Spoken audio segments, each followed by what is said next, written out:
मजमा का कोई कसूर नहीं। स्टेज जो होता है वो जलसे का इमाम होता है। जैसा स्टेज करेगा वैसे ही सामईन करेंगे।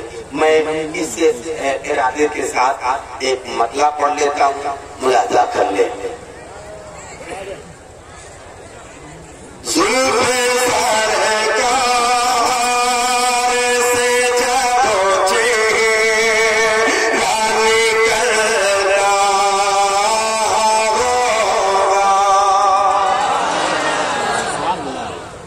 से आपने देख लिया तो आप भी वो काम कीजिए जो आपको करना चाहिए और आप सुभान अल्लाह कहेंगे, आप सवाब के हकदार होंगे। आप जलसे में आ गए हैं, सवाब के हकदार होंगे।